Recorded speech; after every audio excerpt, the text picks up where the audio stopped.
सुरू होण्यापूर्वी आम्ही तुमचे मुद्दे समजून घेऊ, ते योग्य वाटले तर आम्ही लागू करू. पण दुर्दैवाचं आम्ही उपोषणातून उठलो असलो तरी त्याबद्दलची बैठक या अधिवेशनाच्या आधी झाली नाही. मग लगेचच आम्ही निर्णय घेतला, जर अधिवेशनामध्ये सामान्य लोकांचे प्रश्न सुटत नसतील तर मग रस्त्यावरची लढाई लढावी लागेल.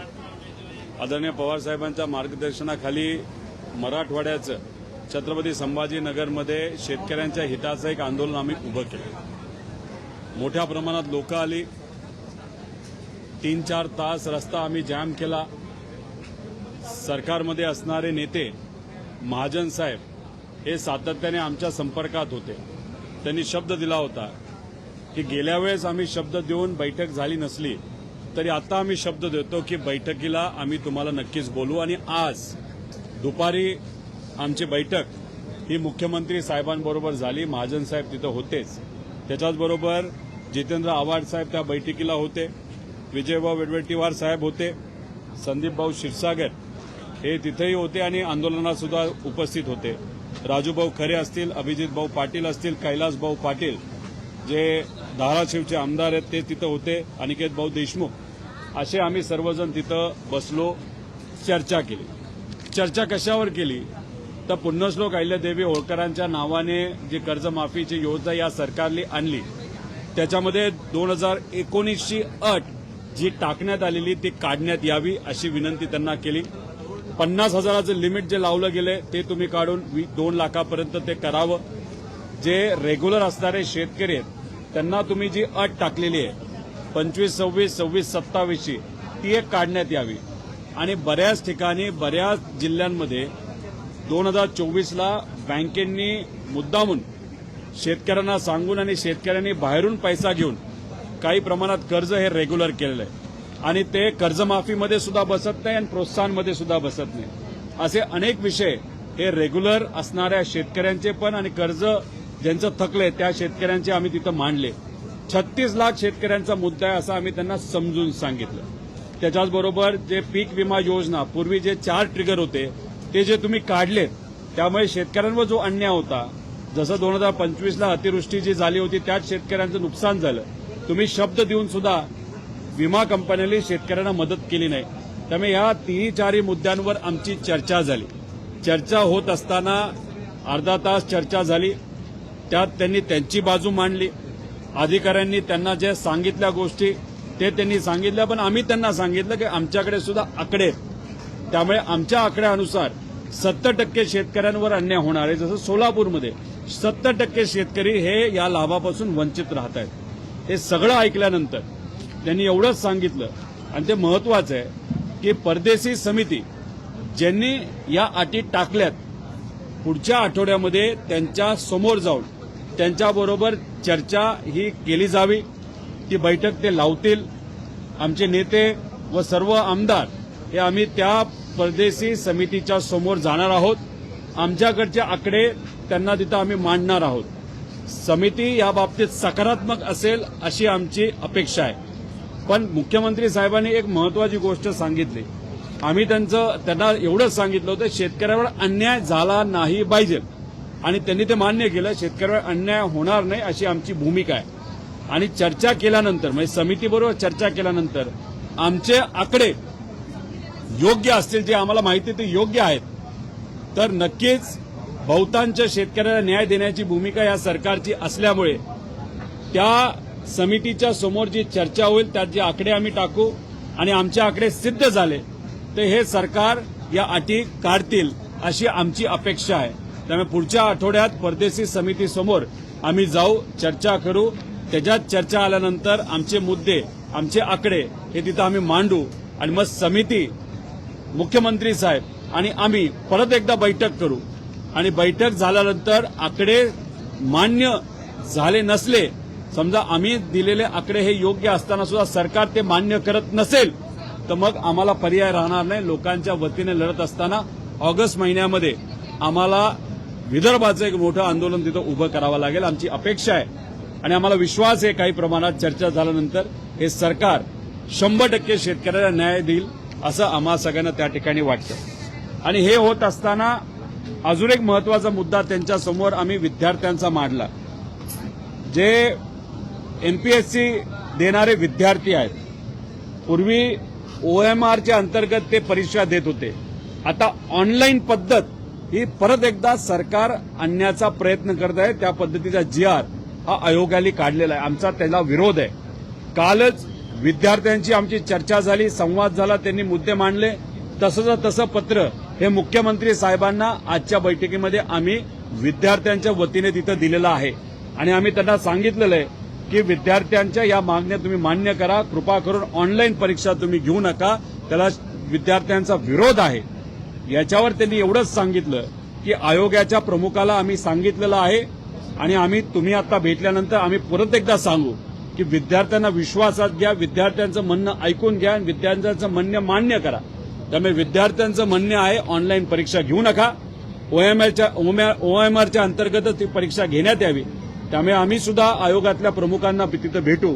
त्यामुळे ऑनलाईन परीक्षा जर 12 जुलैपर्यंत ही कॅन्सल झाली नाही तर त्या विद्यार्थ्यांसाठी सुद्धा एक मोठं आंदोलन येत्या काळामध्ये आम्ही उभं करू, असं सुद्धा आम्ही सीएम साहेबांना त्या ठिकाणी सांगितलेलं आहे. दादा, सगळ्यात महत्त्वाचा बाब आहे एमपीएससीचं म्हणणं आहे, मात्र सगळ्याच परीक्षा ऑनलाईन करण्याचं धोरण आता सरकार आणून पाहत आहे. टीईटीच्या बाबतीत आज सभागृहामध्ये देखील अशा पद्धतीची माहिती दादा भुसे यांना दिली. भुसे साहेब जे सांगतायत की टीईटी परीक्षा याच्यामध्ये जो काय पेपर फुटलेला आहे, आता आम्ही निर्णय घेतो ऑनलाईन जाण्याचा. एक तर ऑनलाईन परीक्षेलाच आमचा तिथं विरोध आहे. त्याच्यामध्ये मोठ्या प्रमाणात भ्रष्टाचार होतो, मॅन्युप्युलेशन 100% तिथं होतं आणि कुठल्याही ऑनलाईन परीक्षेला विद्यार्थ्यांचा तिथं विरोध आहे. पेपर फुटला हे नक्की आहे, पण मग आम्ही असं समजायचं का विद्यार्थ्यांकडे 1000 रुपये घेता यावे, त्यात नफाखोरी व्हावी आणि पेपर अजून एकदा फोडता यावा, यासाठी टीईटी परीक्षेतला पेपर मुद्दामून फोडला आणि त्याची चर्चा घडून आणली जेणेकरून टीईटीची परीक्षा सुद्धा ऑनलाईन घेता यावी. असं काय आहे का? त्यामुळे भुसे साहेबांनी सांगत असताना त्यांनी जो युक्तिवाद केला तो पूर्णपणे चुकीचा युक्तिवाद आहे. विद्यार्थ्यांचं मत आहे ऑनलाईन तुम्ही तिथं पेपर घेऊ नका, ऑफलाईनच घ्या. पण ऑफलाईन घेत असताना पेपर फुटला नाही पाहिजे याची दक्षता तिथं घ्या. एमपीएससीचा गेल्या 20-25 वर्षामध्ये एकदा सुद्धा पेपर फुटलेला नाही. सगळे पेपर हे ऑफलाईन असतात. मग ऑफलाईन गेला काय हरकत आहे? त्यामुळे हे जे काय भ्रष्टाचार पेपर फुटीच्या बाबतीत तिथं होतोय हा अन्यायकारक आहे सामान्य विद्यार्थ्यांवर. म्हणून 6 तारखेला सोमवारी छत्रपती संभाजीनगरमध्ये काही विद्यार्थी आणि काही संस्था चालक तिथं एक मोठं आंदोलन उभं करत आहेत टीईटी पेपर फुटल्याच्या बाबतीत. आणि त्या आंदोलनामध्ये आम्ही सुद्धा विद्यार्थ्यांचा कार्यकर्ता म्हणून त्या आंदोलनामध्ये सहभाग तिथं घेणार आहोत.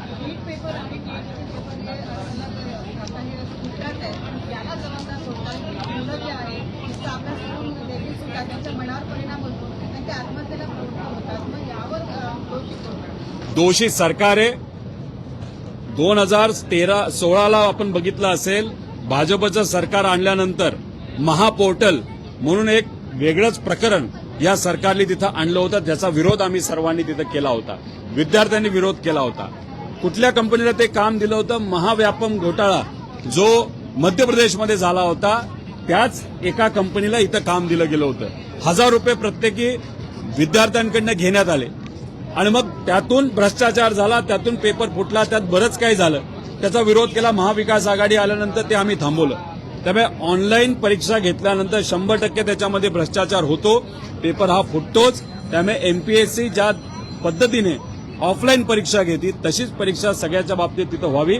पण पेपर फुटीला कोण जबाबदार असेल तर पूर्णपणे हे सरकार जबाबदार असेल असं आमचं ठाम मत आहे.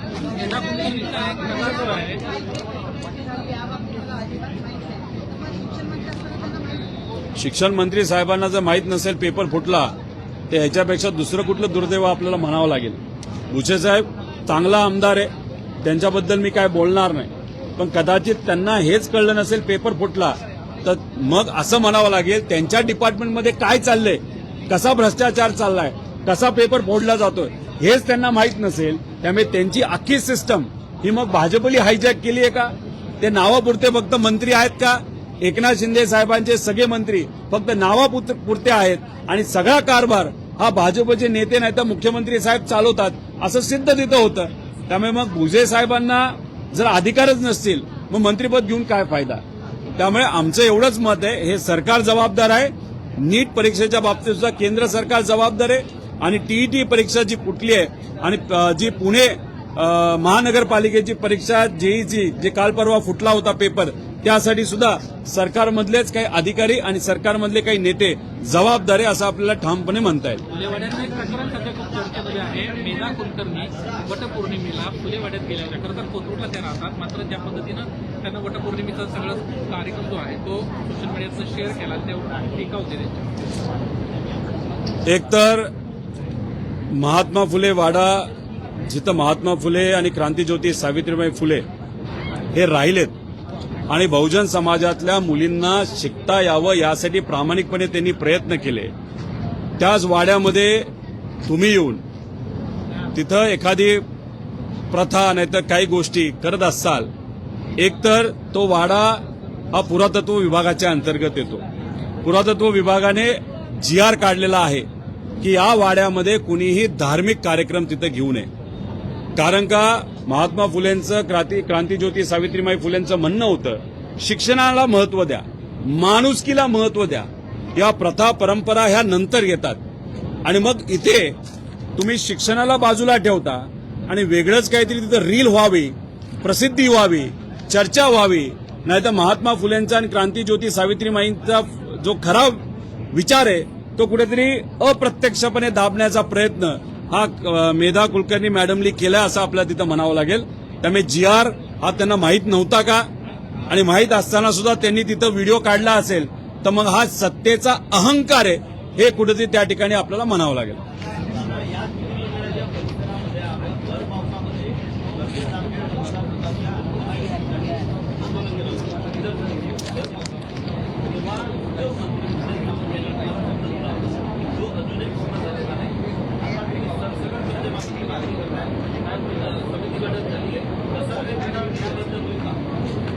हे बघा, उदय सामंत साहेब जे मंत्री आहेत ते इंडस्ट्री विभागाचे मंत्री असले तरी नको त्या उद्योगामध्ये ते जरा अडकलेले आहेत. म्हणजे कुठला उद्योग, तर पक्ष फोडण्याच्या उद्योगामध्ये ते आता थोडेसे बिझी वाटतात. माझ्या वेळेस आम्ही लढलो, MIDC मान्य असताना, परमिशन असताना सुद्धा ती दुर्दैवाने माझ्या मतदारसंघात झाली नाही. आता ती व्हावी यासाठी आम्ही प्रयत्न करतोय. अनेक वेळा प्रश्न सुद्धा मांडले, त्याला उत्तर तिथं दिलं जात नाही. वेगळ्या प्रकारचं राजकारण. म्हणजे उदय सामंत साहेब माझ्या मतदारसंघामध्ये असणारे जे राम शिंदे सर आहेत त्यांना हाताशी धरून, नाही तर त्यांचं म्हणणं ऐकून अक्षरशः तिथं असणाऱ्या सामान्य परिवारातल्या युवांचं खूप मोठं नुकसान त्यांनी केलेलं आहे. म्हणजे माझी MIDCला स्थगिती दिली, त्यांच्या MIDCला परवानगी दिली. त्यांची MIDC अशा ठिकाणी जिथं कुणीच जाऊ शकत नाही, म्हणजे गाडी सुद्धा जाऊ शकत नाही, अशा एरियामध्ये त्यांनी MIDC दिली असं आम्हाला कळतंय. पण अजूनपर्यंत त्या बाबतीत कुठंच काय झालं नाही. त्यामुळे राजकारण जेव्हा समाजकारणापेक्षा जास्त महत्व राजकारणाला दिलं जातं, माझ्या मतदारसंघामध्ये तसंच काहीतरी घडलंय आणि त्या राजकारणामुळे माझ्या मतदारसंघातल्या युवांचं खूप मोठं नुकसान झालंय आणि त्याला पूर्णपणे हे सरकार, राम शिंदे सर आणि उदय सामंत सर याच्यामध्ये जबाबदार आहेत. आता पर्याय एकच आहे, 29ला सरकार आपलं आणायचं आणि मग आपले विषय मार्गी लावायचे.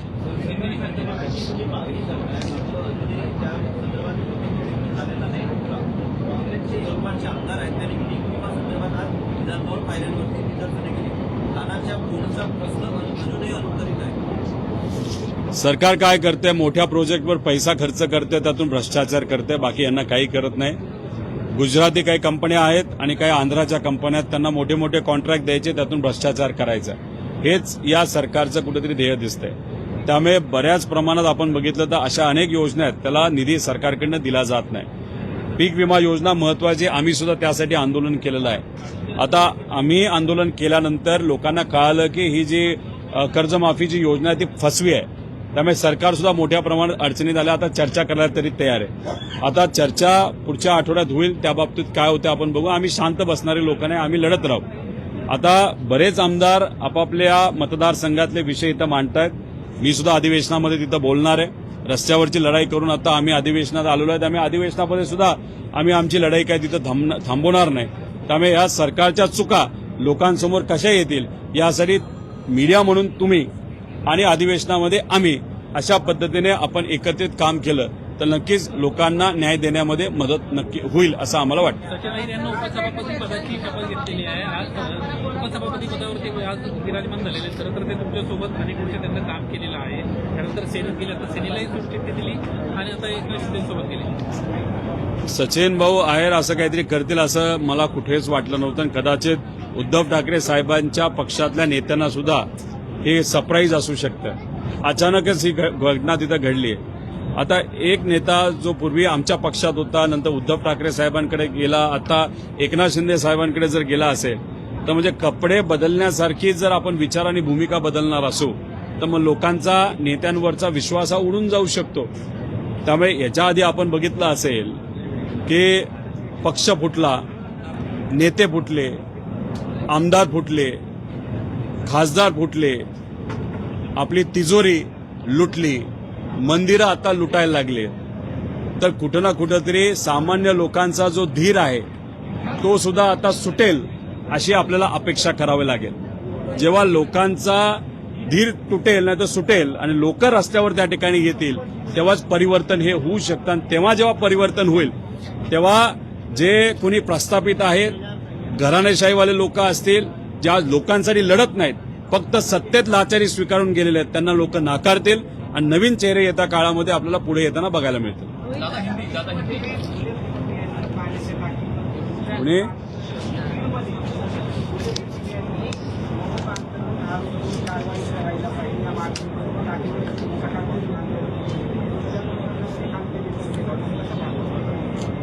घुले परिवाराला न्याय मिळाला पाहिजे. तसं मी पूर्वी सुद्धा स्टेटमेंट दिलेलं आहे, आता सुद्धा तीच भावना आहे. कुठल्याही व्यक्तीला जर दुसरा व्यक्ती मारत असेल तो मारणारा व्यक्तीला न जात असतो न धर्म असतो, तो शेवटी गुन्हेगार असतो. गुन्हा तिथं घडलाय, घुले परिवारावर तिथं अन्याय झालाय, घुले परिवारावर न्याय मिळालाच पाहिजे. तसंच महादेव मुंडेंना न्याय मिळाला पाहिजे, संतोष देशमुखांना न्याय मिळाला पाहिजे. पण न्याय देत असताना कायदा व सुव्यवस्था योग्य पद्धतीची राहावी याची पूर्णपणे जबाबदारी ही सरकारची आहे. आणि मग कुठलंही एखादं प्रकरण घडल्यानंतर शहानिशा करणं ही सुद्धा जबाबदारी पोलीस प्रशासनाची आहे. पण हे सगळं होत असताना जर मुद्दामून एखाद्या परिवारातल्या व्यक्तीचं नाव घेतलं जात असेल, त्याच्याभोवती राजकारण केलं जात असेल, ते सुद्धा तिथं योग्य नाही. त्यामुळे याच्यात राजकारण न आणता घुले परिवाराला न्याय कसा मिळेल याची भूमिका, कारण शेवटी सत्ता भाजपची आणि महायुतीची आहे. आणि मग सत्ता महायुतीची आणि भाजपची असेल, होम डिपार्टमेंट भाजपचं आहे, देवेंद्र फडणवीस साहेबांचं आहे, पोलीस डिपार्टमेंट त्यांना रिपोर्ट करतं. मग जर काही लोकांची भावना अशी असेल की त्यांना न्याय मिळत नाही, मग पोलीस डिपार्टमेंट कुठेतरी कमी पडलं असं आपल्याला म्हणावं लागेल. पण याच्यात अजून एक महत्वाची गोष्ट आपल्याला समजून घ्यावी लागेल की काही लोक राजकीय दृष्टिकोनातून जे तिथले खासदार आहेत त्यांच्या मुलाचं नाव तिथं घेत आहेत. मुलगा हा तिथं कोऑर्डिनेट करतोय, कोऑपरेट करतोय, पोलिसांना जाऊन भेटतोय, पोलिसांना सहकार्य तिथं करतोय. याच्यात महादेव मुंडेंच्या बाबतीत बघायला गेलो तर कुणी मर्डर केला हेच अजून लोकांना माहित नाही. संतोष देशमुखांच्या बाबतीत सुद्धा आपण जर बघितलं, एक मारेकरी जो आहे ना, तो जो जबाबदार आहे तो अजून कोणास सापडत नाही. पण घुले यांच्या प्रकरणामध्ये 10च्या 10 लोक ते तिथं होते आणि त्यांनी ज्यांनी मर्डर केला त्यांना ताब्यात घेतलेलं आहे. त्यामुळे गुन्हेगार हे ताब्यात घेतले आहे. आता न्याय देण्याची जी काही पुढची पायरी आहे ती न्याय व्यवस्थेची आहे, नाहीतर कोर्टाची, असं आम्हाला सगळ्यांना तिथं वाटतं. तरी सुद्धा पोलीस प्रशासनाने कुठेही कमतरता ठेवली नाही पाहिजे अशी आमच्या सगळ्यांची भूमिका आहे. देखो, कुछ दिन पहले किसानों के हित के लिए जो इस सरकार ने कर्ज माफी डिक्लेयर की है, उसमें जो कंडीशंस थी वो कंडीशन निकालने के लिए हमने 2 आंदोलनें की थी. उसके साथ जो इंश्योरेंस स्कीम है किसानों की, उसमें भी जो 4 इम्पोर्टेंट ट्रिगर थे वो अनफॉर्चुनेटली इस सरकार ने निकालने के कारण जो किसानों को दिक्कत आ रही है उसके बारे में भी हमने आंदोलन किया था. सरकार चर्चा करने के लिए तैयार नहीं थी, लेकिन फाइनली छत्रपति संभाजी नगर में जो बड़ा आंदोलन हम सब ने मिलकर किया था उसको प्रतिसाद देते वक्त आज हमारी एक बैठक मुख्यमंत्री साहब, महाजन साहब उनके साथ हुई. बहुत सारे एमएलएज हमारे साथ थे, जहाँ पे अवार्ड साहब थे, कांग्रेस के विजय भाई थे, संदीप भाऊ क्षीरसागर थे, राजू खरे थे, अभिजीत पाटिल थे, कैलाश पाटिल थे, अनिकेत देशमुख थे और बाकी जन वहां पे थे। चर्चा हुई और उन्होंने कहा कि जो परदेसी कमेटी है जिन्होंने ये कर्ज माफी की योजना की है, उनके सामने आपकी एक बैठक नेक्स्ट वीक हम करेंगे। आपके जो आंकड़े हैं, आपका जो कहना है, उनके सामने आप रखो।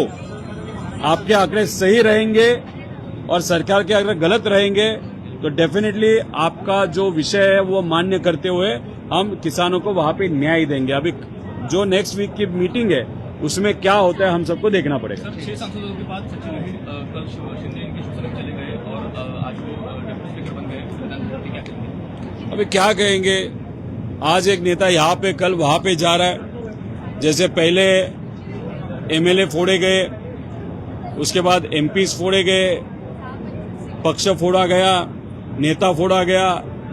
वैसे सत्ता में आने के बाद अगर आप देखो तिजोरी लूटी जा रही है, मंदिरों को लूटा जा रहा है। तो अभी फाइनली किसके ऊपर हम निर्भर है?